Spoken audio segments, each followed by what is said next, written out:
noite, irmãos e irmãs. Que a graça e a paz do nosso Senhor e Salvador Jesus Cristo estejam com todos. Amém. Quero convidar as nossas queridas crianças de 2 a 8 anos que venham à frente. Vamos orar por elas. Oraremos por nós também, que permaneceremos aqui para recebermos a instrução da palavra do nosso Deus.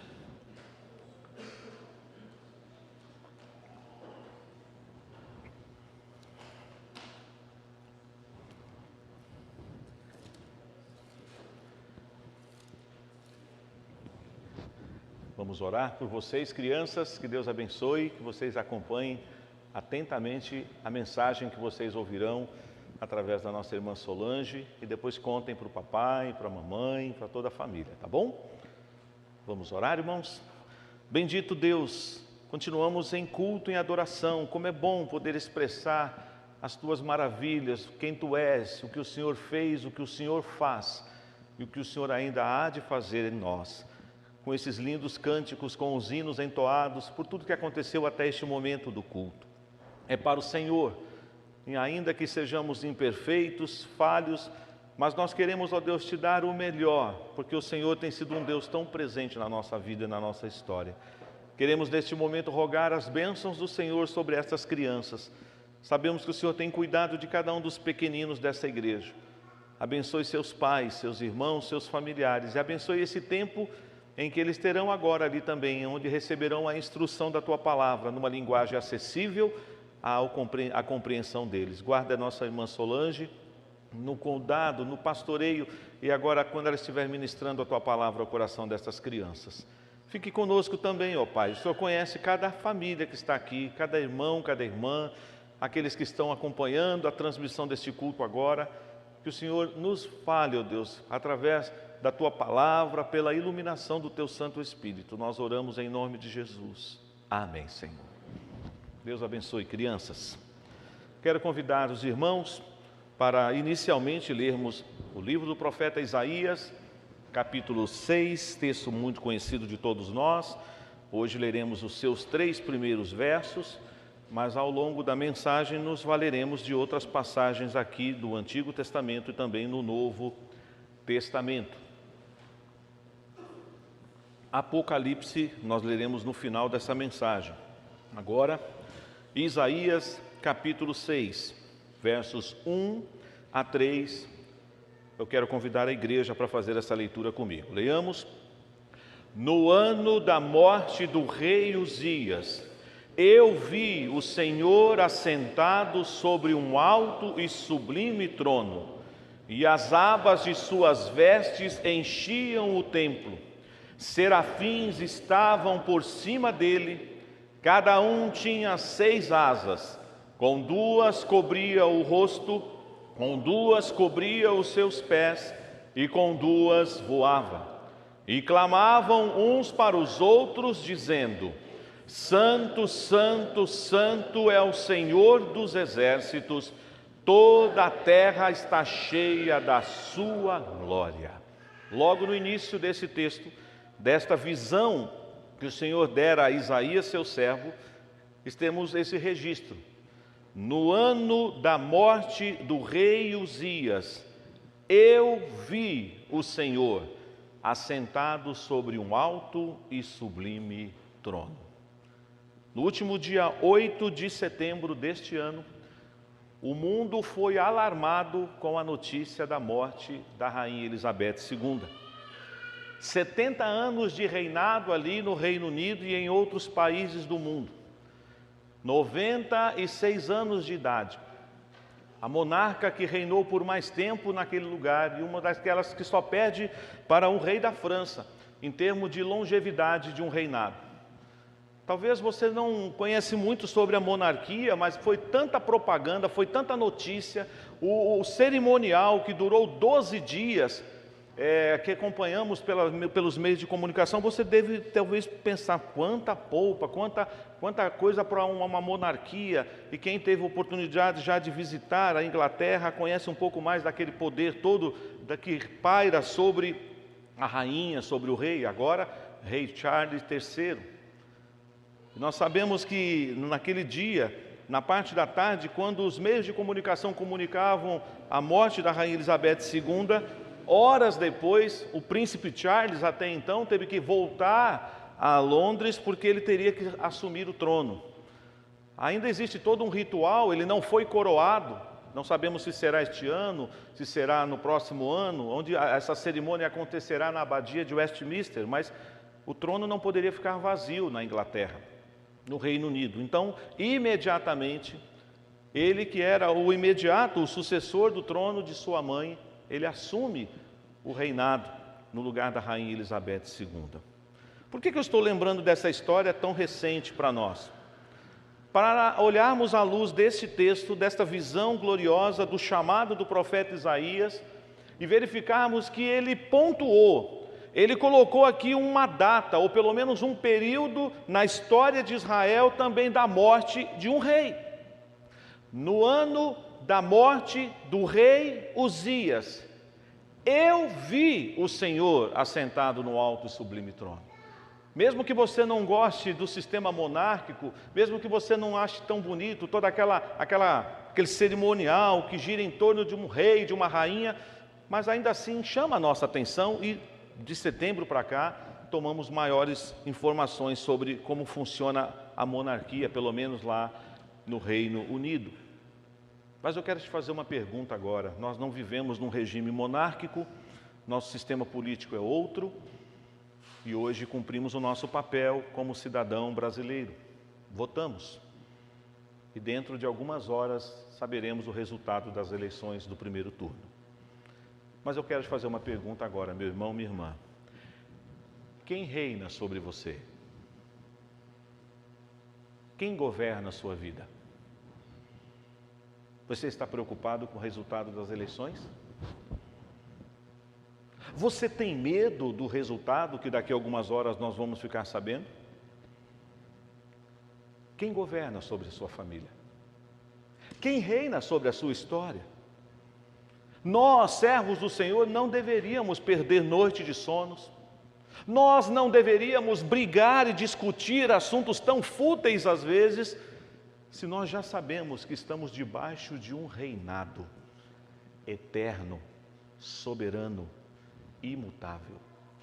No ano da morte do rei Uzias, eu vou trabalhar um pouco isso. O profeta diz que ele estava, provavelmente os estudiosos dizem, ou no templo, ou ele estava no momento da entronização do rei Jotão, aquele que haveria de assumir o lugar de Uzias.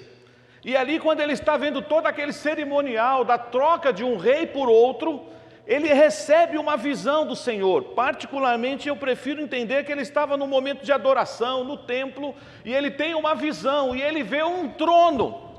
E o tema da mensagem de hoje é este: o trono não está vazio.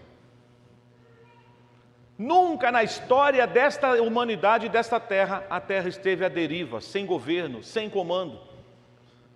O nosso Deus reina soberanamente desde todos os tempos. Às vezes nós achamos, ai meu Deus, o mundo está sem direção, o mundo está sem comando, quem vai nos governar, quem vai nos dirigir? Você já sabe quem te dirige, ou não?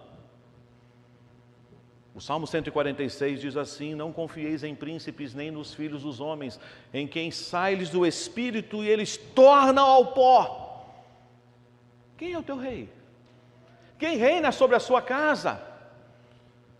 No ano da morte do rei Uzias, eu vi o Senhor assentado no alto e sublime trono. É claro que o que foi que Isaías viu?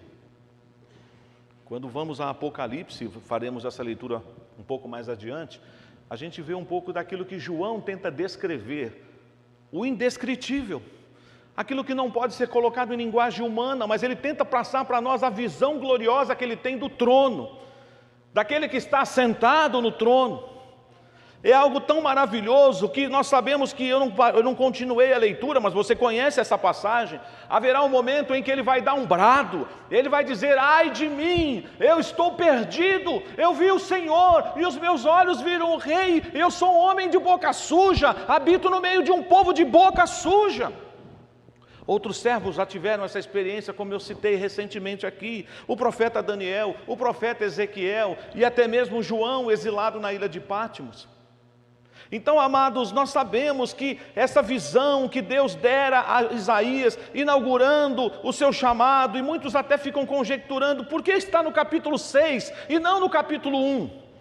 Porque se você conhece a história do livro do profeta Isaías, do capítulo 1 ao capítulo 5, você tem como que um preâmbulo, uma introdução de tudo aquilo que será tratado no livro do profeta Isaías. E se você quer dar um tema ou uma frase que sintetiza esse livro o povo trocou ao Senhor, o seu rei soberano, por alianças políticas e humanas. O homem começou a confiar em acordos políticos e humanos e deixou de adorar o Senhor. Isaías, como um dos profetas que o Senhor levantara naquela época, vai denunciar o pecado de Israel, de Judá, e o povo será levado para o cativeiro, porque deixaram de reverenciar o rei verdadeiro e começaram a adorar outros deuses. No ano da morte do rei Uzias, eu vi o Senhor assentado sobre um alto e sublime trono. Quem foi o rei Uzias? Vamos ver um pouquinho da sua história? Segundo livro das Crônicas, capítulo 26. Segundo livro das Crônicas, capítulo de número 26. Nós leremos do versículo 1 até o versículo de número 15. Eu peço que a igreja acompanhe a leitura, eu mesmo vou fazer essa leitura. Mas em casa, meu irmão, minha irmã, acompanhe a sequência do texto. Leia depois a partir do verso 16 até o final deste capítulo. Mas agora nós leremos 2 Crônicas 26, de 1 a 15. Todo o povo de Judá tomou a Uzias, que era de 16 anos, e o constituiu rei em lugar de Amazias, seu pai. Ele edificou a Elate e a restituiu a Judá, depois que o rei descansou com seus pais. Uzias tinha 16 anos quando começou a reinar, e 52 anos reinou em Jerusalém. Era o nome de sua mãe Jecolias, de Jerusalém. Ele fez o que era reto perante o Senhor, segundo tudo o que fizera Amazias, seu pai. Propôs-se buscar a Deus nos dias de Zacarias, que era sábio nas visões de Deus. Nos dias em que buscou ao Senhor, Deus o fez prosperar. Saiu e guerreou contra os filisteus, e quebrou o muro de Gate, e o de Jabné, e o de Asdod, e edificou cidades no território de Asdod e entre os filisteus. Deus o ajudou contra os filisteus e contra os arábios que habitavam em Gur-Baal e contra os meunitas. Os amonitas deram presentes a Uzias, cujo renome se espalhara até a entrada do Egito, porque se tinha tornado em extremo forte.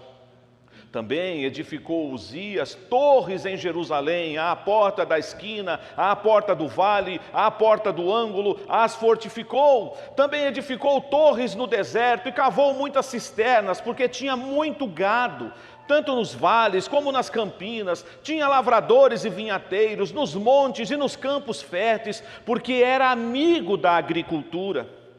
Tinha também Uzias um exército de homens destros nas armas, que saíam à guerra em tropas, segundo o rol feito pelo escrivão Jeiel e Maazéias, oficial e sob a direção de Ananias, um dos príncipes do rei. O número total dos cabeças das famílias, homens valentes, eram de 2.600, debaixo das suas ordens havia um exército guerreiro de 307.500 homens, que faziam a guerra com grande poder, para ajudar o rei contra os inimigos.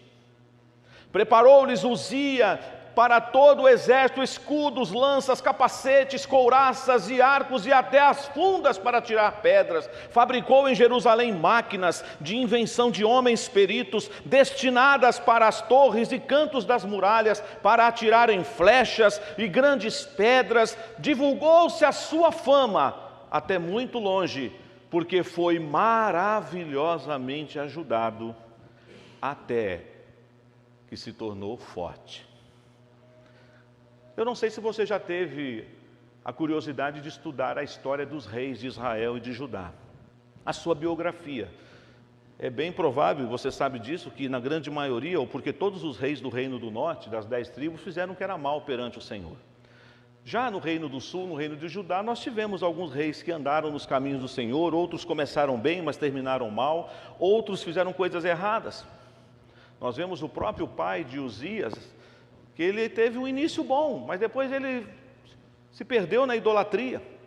Você vai ver depois na sequência, Jotão, e aí já está mais próximo do cativeiro, que vai ter um reinado mais curto. Mas olha só, irmãos, segundo os estudiosos, Jeroboão II reinava no reino do norte e Uzias aqui no reino do sul. Ele reina 52 anos, é muito tempo, irmãos. 52 anos, e esse período foi considerado, depois de Salomão, o período mais próspero entre Israel e Judá, ou seja, todo mundo devia amar esse rei. Esse é o melhor rei que nós já tivemos. Davi sempre vai ter um lugar importante na história de Israel, nós sabemos disso. Davi sempre terá esse local importante, mas agora, Uzias trouxe o que para o povo? Prosperidade, tecnologia, era amigo da agricultura, tinha muito gado, um homem que tinha um exército poderosíssimo, as nações vizinhas davam presentes para Uzias, a sua fama crescia e aumentava a cada dia. Quem não quer ter um rei assim? Quem não quer ter um rei poderoso, reconhecido, admirado, respeitado por todas as nações? Às vezes nós ficamos com inveja de alguns governantes do mundo. Não, quando chega determinado presidente, é toda aquela estrutura e toda aquela questão, porque o homem chegou.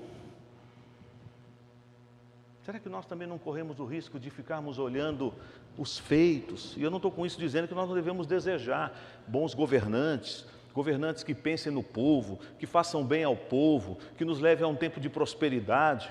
Claro que devemos desejar isso. Certamente este rei marcou a história daquela geração. E eu creio que é significativo então, na visão que Deus dá a Isaías, ele começar dizendo, no ano da morte do rei Uzias, ou seja, aquele ano marcou. Aquele ano ficou na história das pessoas que viveram naqueles dias, dizendo assim, olha, não sei se virá algum rei depois dele, mas igual Uzias, está para nascer ainda.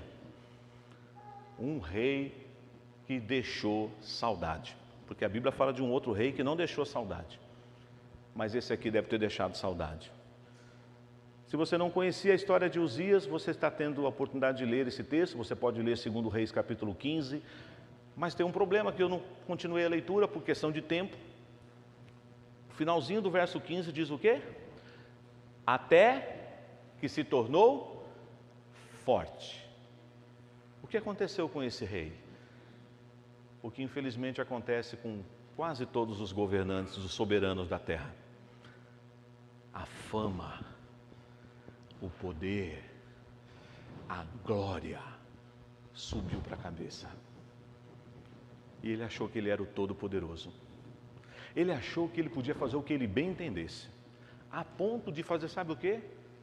Entrar no lugar que ele não poderia entrar, no templo. No lugar que somente o sacerdote poderia entrar. Se você continuar a leitura, depois você verá que ele vai ser acometido de uma lepra.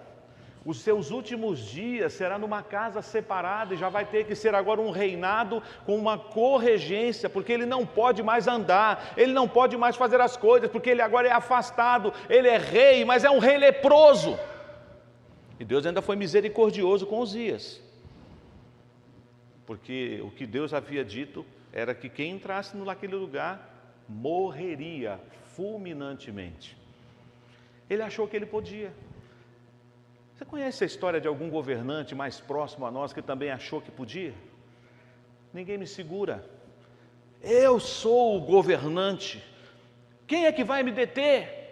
Quem é que vai impedir eu de avançar e avançar e avançar? Porque eu tenho toda a fama, glória e poder. Esse é o perigo dos nossos governantes.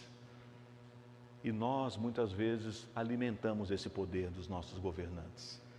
Nós gostamos de fabricar ídolos. Nós gostamos de ter os nossos heróis. E os colocamos num lugar que eles não deveriam estar. Porque eles são servos de Deus. Quem já leu Romanos 13, certamente nesses últimos dias lemos bastante esse texto lá, diz que os nossos governantes, as autoridades constituídas, são ministros de Deus. eles não reinam, eles são servos, ainda que estejam ocupando um trono.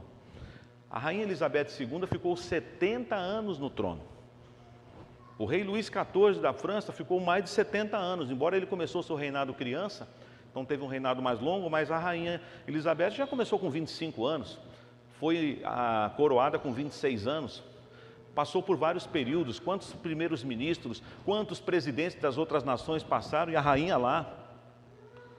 Alguns diziam que era até um objeto de decoração, mas se você conhece um pouco da geopolítica ali do Reino Unido, sabe que tinha algumas coisas que ela tinha um certo poder. Mas havia também toda uma polpa, temos uma rainha. E às vezes nós ficamos encantados com essas coisas do homem. Mas Isaías recebeu uma visão para Deus mostrar para ele, Isaías, talvez vocês estejam preocupados, quem é que vai agora assumir o trono? Será que Jotão vai dar conta? Será que Jotão será um bom rei como foi Uzias? Será que teremos um bom governo, um governo próspero, um governo longo, um governo de paz, um governo de crescimento? Sabe o que Deus falou para ele? Se você continuar olhando para os reinos da terra, de vez em quando um vai morrer e o outro vai ter que assumir o lugar, vai levantar um bom rei, pode surgir um péssimo rei, mas eu estou assentado no alto e sublime trono. Eu reino sobre todas as coisas. Nós cumprimos o nosso papel de cidadão hoje, pode ser que tenhamos segundo turno ou não, mas nós não podemos perder a cabeça, nem noite de sono, e nem ficar preocupado com as manchetes dos jornais, sejam impressas ou transmitidas pelas mídias digitais, porque você também pode afirmar nesta noite que o Senhor está assentado no seu alto e sublime trono. E Ele reina soberanamente sobre a vida da igreja, sobre a vida da nossa família, sobre as nações, mesmo aqueles que não reconhecem isso. Você já deve ter lido o Salmo 2, um salmo messiânico que diz que os reis, eles davam gargalhadas do Senhor, mas uma hora vai inverter, é o rei dos reis é quem vai rir deles, porque eles são passageiros. Conforme nós lemos aqui na semana passada, na aula em conjunto, Daniel mesmo diz, o Senhor é quem estabelece reis e remove os reis. Quem será o nosso próximo governante? Não sei, mas eu só sei de uma coisa, o Senhor está sentado no seu alto e sublime trono, e Ele reina, e Ele é Senhor na minha vida, Ele é Senhor na sua vida, portanto nós não deveríamos ficar preocupados. Você deve sim ser uma pessoa responsável, exercer a sua cidadania brasileira, dar o seu melhor como um bom patrão, como um bom empregado, como um bom profissional liberal, como um bom aluno, como uma boa professora, como um bom professor, enfim, você deve ser exemplo nessa nação, mas tira o olhar do homem, vamos olhar para o alto e lembrar, Ele está lá, entronizado, entre os querubins, adorado, exaltado, dioturnamente, aqueles seres angelicais não cessam de declarar, santo, santo, santo é o Senhor dos exércitos. Quem governa a sua vida? Quem é que está dirigindo a sua história? Quem é o rei que reina sobre a sua vida, meu irmão, minha irmã? E é nesse contexto, então, em que o profeta está ainda talvez como um cidadão também de Judá, de Jerusalém, ele que segundo até a tradição diz que pertencia à família nobre, talvez até dinastia real, ele que tinha trânsito livre entre reis, mas agora o Senhor diz, não é o Uzias que era a tua esperança, eu sei que Uzias foi um bom rei, até que o coração dele cresceu demais, e ele se achou, e ele pensou que podia tudo. É interessante, irmãos, que sempre a soberba precede a queda. Todo aquele que se exalta será humilhado. Não vou falar dele hoje, mas o rei que eu disse há pouco, que é queridíssimo na história e sempre o será, o rei Davi. E Deus prometeu que nunca faltaria um sucessor no seu trono. Sabe por que não poderia faltar? Por causa da genealogia de Jesus. Porque daqui a pouco nós vamos ver quem é que está sentado ou quem está ao lado daquele que está sentado no seu alto sublime trono. O Cordeiro de Deus, o leão da tribo de Judá. Mas é nesse contexto, então, que Deus chama Isaías, que Deus purifica os seus lábios e que Deus o comissiona para o trabalho profético. Sabe por quê, irmãos? Porque Deus mostrou para ele naquele dia, naquela visão, e está falando conosco nessa noite mais uma vez: eu reino sobre todas as coisas. Pode passar reis como Uzias, pode passar rainhas como Elizabeth II e tantos outros soberanos, que agora a rainha mais antiga, o que tem um reinado mais longevo é a da Dinamarca. Não é isso? Eu gosto um pouquinho dessa parte, viu, irmãos? Então eu estudo, vejo, talvez não seja essa área de afim, filmes de época. Eu sei que tem muita coisa que é do homem, essa glória toda, todo aquele ritual, coroa, cetro. O nosso Senhor se esvaziou da sua glória, lembram disso? Deixou a sua glória, a sua majestade e veio habitar entre nós, assumindo a figura de servo, se humilhou, foi obediente até a morte de cruz. Portanto, quando eu contemplo a majestade de Deus e eu reconheço a minha pecaminosidade, o quanto eu sou pequeno, o que eu não sou nada, Ele é tudo, Ele é o meu rei, Ele é o meu soberano, eu então digo: eu me rendo, Senhor, ao teu serviço, usa-me, envia-me, faça de mim o que o Senhor quiser. Mas parece que de vez em quando a gente quer dar uns palpites na nossa vida ou da nossa agenda para Deus. Senhor, eu sei que o Senhor tem o melhor para mim, mas eu posso dar um conselho para o Senhor? Quem sabe o Senhor não prestou atenção direito, mas eu estou recebendo essa outra oportunidade aqui, não é melhor do que a sua? E se você sabe a resposta? Não é, nunca será. Teu coração pode planejar, mas a resposta certa virá dele, o Rei dos Reis, o Senhor dos Senhores. Quem governa a sua vida, meu irmão? Quem governa a sua vida, minha irmã? Daqui a algumas horas, ou talvez quando o culto terminar, você já saberá o resultado, ou uma parcial do resultado. Talvez você fique feliz com o resultado. Talvez você fique irado com o resultado. Talvez você fique preocupado com o resultado. Mas nós não deveríamos pensar assim. Porque eu sei em quem eu tenho crido, e o meu Redentor vive. Eu tenho um rei, você tem? Ele reina sobre a sua história? Ele reina sobre a sua vida? Por que então desespero? Por que fazer coro com o mundo que está no mundo perdido, nas trevas? O mundo sim está desesperado, o mundo sim não tem esperança. Eles colocam a esperança deles no governante da terra, no homem que é de carne e osso. Mas nós não depositamos a nossa esperança naquele que está sentado lá no Palácio de Brasília, ou no Palácio Bandeirantes, ou em qualquer outro palácio. Mas nós colocamos a nossa esperança naquele que está sentado no seu alto e sublime trono. É Ele que reina. Ele é que dirige a história dessa igreja, a minha vida, a sua vida também, meu irmão. No ano da morte do rei Uzias, eu vi o Senhor assentado no seu alto e sublime trono. Eu não vou trabalhar algumas palavras aqui, mas inclusive os estudiosos falam que vocês devem dar uma olhada comigo aí, antes de lermos Apocalipse, voltem comigo lá em Isaías, que se você estivesse lendo no hebraico, você diria assim: no ano da morte do rei Uzias, eu vi Adonai, e não Yahvé. Por que isso?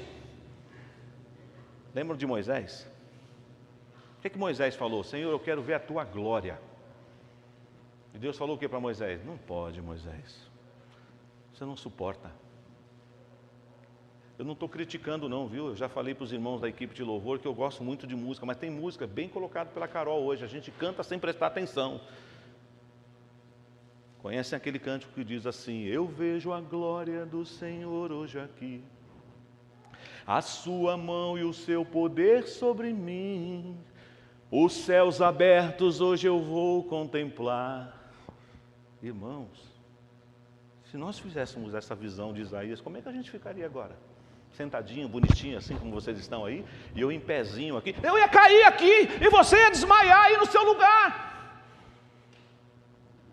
Mas a gente pensa que está em qualquer lugar. Nós não estamos em qualquer lugar. Nós estamos na sala do trono, espiritualmente falando, na presença dele que reina pelos séculos e séculos. que é Deus de eternidade a eternidade, que é o princípio e o fim, o alfa e o ômega, o primeiro e o último. Mas nós ficamos impressionados com um homem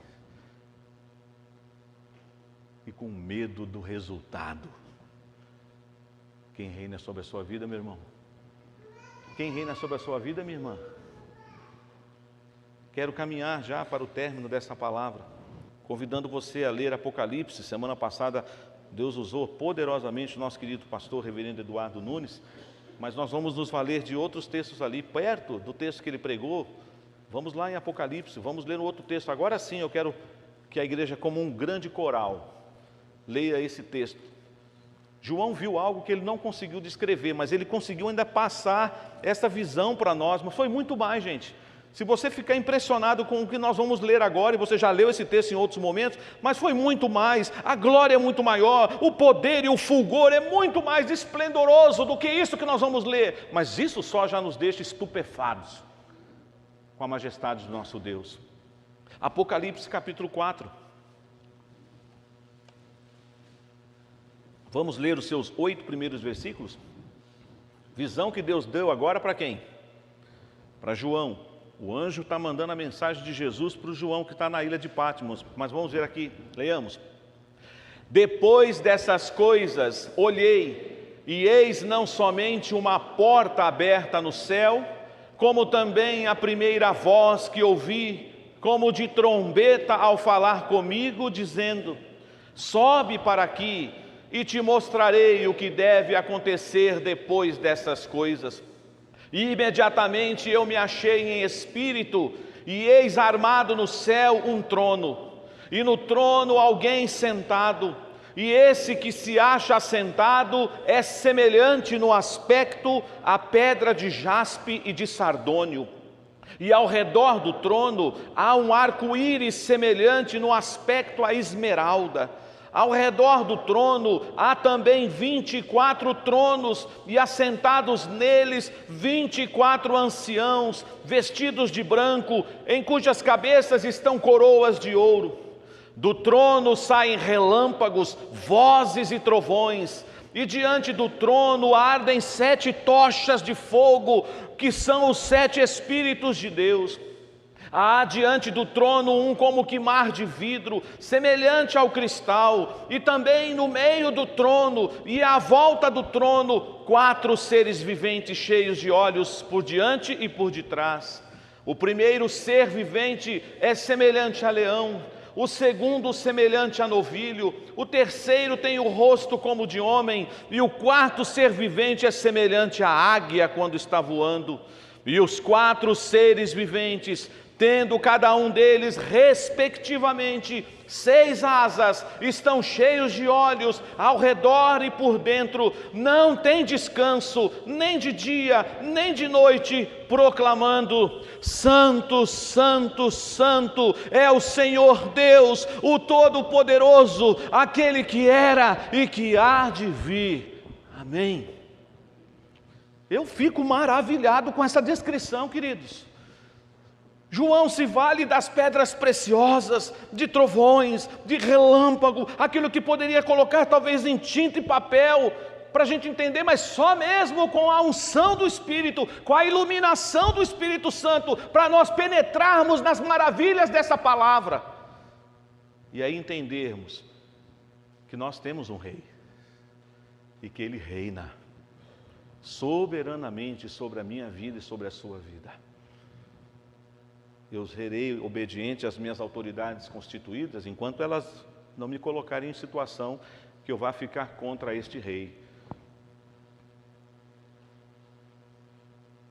Você sabe disso, você não pertence só ao Brasil. Você é cidadão brasileiro, é verdade. Deus escolheu você para nascer nessa nação. Mas você que pertence à família da fé, você pertence ao reino de Deus. E no reino de Deus tem um rei. E ele é o Rei dos Reis, Senhor dos Senhores, o nosso Deus. No ano da morte do rei Uzias, um rei que fez muita coisa boa para Israel, não fez, irmãos? 52 anos de reinado, um reinado longo, próspero. O homem era amigo da agricultura. O homem inventou algumas máquinas que não existiam na época, o seu exército era poderosíssimo. O homem recebia presente dos outros reis, era uma maneira dos outros povos dizer: não mexe com a gente, Uzias, queremos fazer paz, queremos fazer aliança com você. Uzias, vamos trabalhar juntos, paz, harmonia, um período tranquilo. Mas Uzias achou que era o Todo-Poderoso e se meteu numa área que ele não deveria ter feito nada. Ainda Deus foi misericordioso com ele, uma lepra na testa. Mas a vida de Uzias não foi a mesma depois desse episódio. Cuidado, irmãos, eu e você devemos tomar muito cuidado com a soberba. Ela está rondando todo dia a nossa vida.